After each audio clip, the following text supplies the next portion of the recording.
Shalom and greetings from Jerusalem. Jane coming to you on a windy and rainy day in Jerusalem.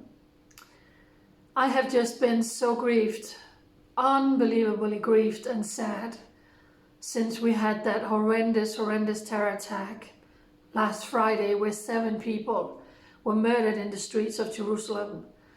And the following day a father and his son was wounded in the old city of Jerusalem, attacked, murdered, injured by Palestinian Arab terrorists. This sweet elderly gentleman, his name was Shimon, and he was the father of 6 children and 13 grandchildren. Last year on Israel's Independence Day, when we were all celebrating, out in the streets celebrating, 2 Arab terrorists went out on a killing spree that shook this country. They went into a park in the city of Eilat, both bringing axes, and they literally started chopping down people. They murdered 3 Jewish fathers. 2 of them had 5 children and another one 6 children. Chopped them down with axes in front of their children. Shimon heard the cries.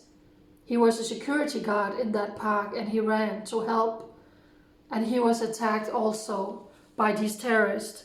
And today he succumbed to those wounds. May his memory forever be a blessing. And may God comfort his family. In 2019, an Arab terrorist decided, today I'm going to go out and I'm going to murder Jewish people. And he went into the forest in Jerusalem, in the outskirts of Jerusalem. His name was Arafat, named after Yasser Arafat, the arch-terrorist. He came across the path of a 19-year-old Jewish girl, Oi Ansbacher, who was out walking.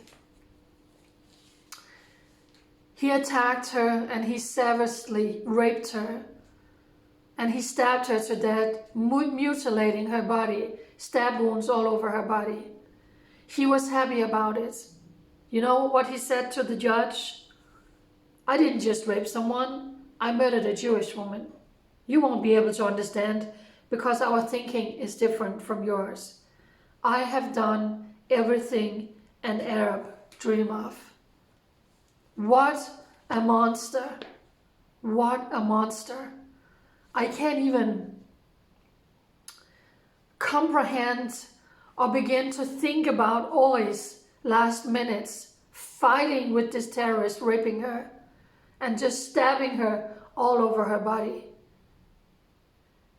This evil monster and the 2 monsters who murdered those 4 Jewish men on Israel's Independence Day is now going to go into an Israeli jail.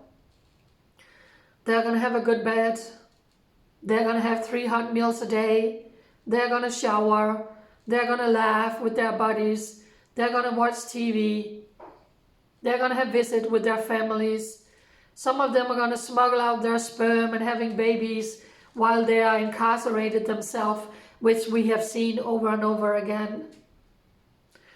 Some of these security prisoners are leaders in Hamas, Islamic Jihad, PLO, Fatah, and they actually have so much power that they have special benefits in Israeli prisons.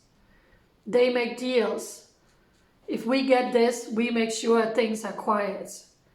A horrendous case came out where female guards, prison guards, were raped by some of these security prisoners, and then they would keep peace and quiet. I can't even find the word to describe how sick that is. Did you know that these security prisoners in Israeli prisons, they have better conditions than many Holocaust survivors living here in Israel? They don't have a TV. They don't get 3 meals a day. They don't have heat in their apartments. They don't have hot water for a shower. All of this is so outrageous. Many of them are living below the poverty line. What about terrorists in Israeli prisons who have murdered Jewish people? Well, they are becoming millionaires.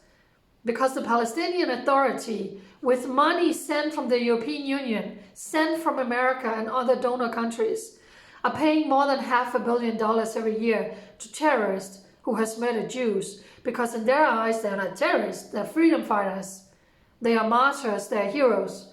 And Yasser Arafat, Abu Mazen, the leader who took over after Yasser Arafat, once said, if that's all the money we have, we are going to continue to pay our heroes. It is so outrageous, I can't even find the word to describe it. It's such a mockery of the families of terror victims here in Israel, that they are going to see terrorists laughing in Israeli prisons, good food, TV, watching the World Cup, having family visits. And they are the ones who can't hug their child or their father or their grandfather murdered just for being Jewish. Israel got a new government who is saying enough is enough. And seriously, about time. So Smotrich, the new minister, is holding back hundreds of millions of shekels that Israel is collecting in tax revenue that normally would have been sent to the Palestinian Authority, and then they would have paid these terrorists. And he's saying enough is enough. We are not going to send that money to you knowing that you're paying for the murder of Jewish people. And he's going to say, I'm going to use a lot of those millions and I'm going to send that to families of terror victims here in Israel. Thank you very much. Itamar Ben-Gvir, Israel new security minister, is also saying, enough, enough. They are not going to have such good conditions in Israeli prisons today. He just shut down a bakery in one of these prisons where these prisoners, terrorist security prisoners, had their own bakery so they could make fresh pizza bread every day. It's ridiculous. So now things are very, very tense again, because many of these, they have a lot of power in these prisons, and then they start rioting and things becomes unpleasant. So now with Itamar Ben-Gvir doing all of these approaches or saying, you know what, they are not going to have this, they are not going to have this, they are not going to have this, of course they become angry. And then they go on a hunger strike or they are starting riots in these prisons. So that's actually the reason why rockets started flying from Gaza, because the terrorists inside Gaza were saying, we are standing in solidarities with our heroes, our Palestinian brothers, security prisoners in Israeli prisons. On one of the rockets that flew into Israel, there was actually a note attached. It was in solidarity with these prisoners. So rockets were flying in from Gaza. The Israeli Defense Forces retaliated and they took out some terror targets, Hamas targets in the Gaza Strip, and then more rockets were flying. So that's what's going on here in Israel, among many other things. Benjamin Netanyahu actually had a visit, or the president of Chad was here in Israel for the last couple of days, and they actually inaugurated an embassy in Tel Aviv for Chad today. And later today, Israel's Prime Minister Benjamin Netanyahu is flying to France to meet with Emmanuel Macron, probably mostly talking about the whole Iranian deal, or Israel attacking some things in Syria and some things in Iran went boom, boom. And you always know that Israel is behind this, because Israel is doing what they need to do in order to protect their people. So while we are still trying to breathe, while we are still just trying to comprehend this last bit of terror attacks where 7 people were murdered in the street, Anthony Blinken is coming here and going out to Abu Mazen and announcing, we are going to give you $50 million more to UNRWA. UNRWA, who is helping and abetting terrorists, hiding them under their schools, in their schools. They are storing weapons for terrorists inside the Gaza Strip. Have you seen the textbook, the school books in UNRWA? All the hate and indictment towards the Jewish people. And Anthony Blinken was just saying, well, we're going to give you 50 million more. They are receiving more than $500 million of US taxpayers.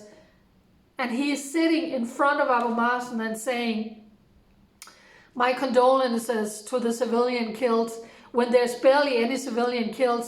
they are all terrorists. And then once in a while, there's a one or two civilian casualties when Israeli Defense Forces are being attacked. In Jenin, when they go into an attack and arrest terrorists, then they're being attacked, and sometimes there's casualties.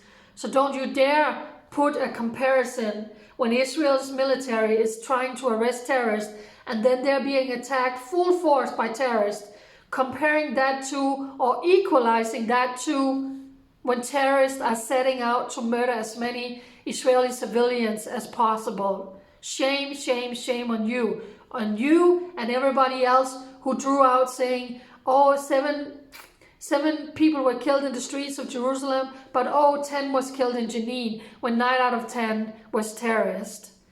So there is a lot going on here. There's a lot to speak about, and I know that I've been a little bit quiet, but I was wounded.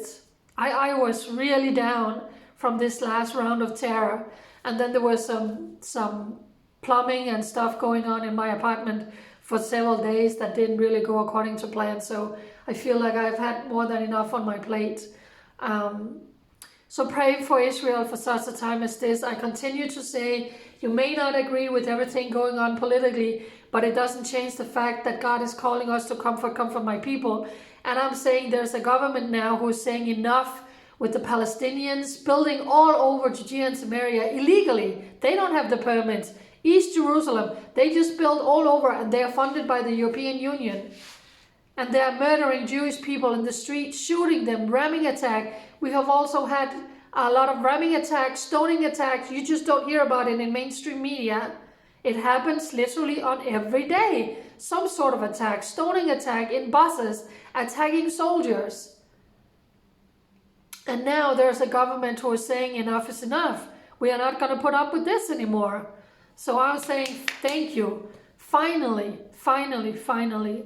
So as always, I will try to keep you updated about everything. Like I said, Israel Prime Minister just went off to France. The President of Chad was here. Anthony Blinken was here. So there's a lot going on. But united for such a time as this, you and me are standing with Israel. Bye.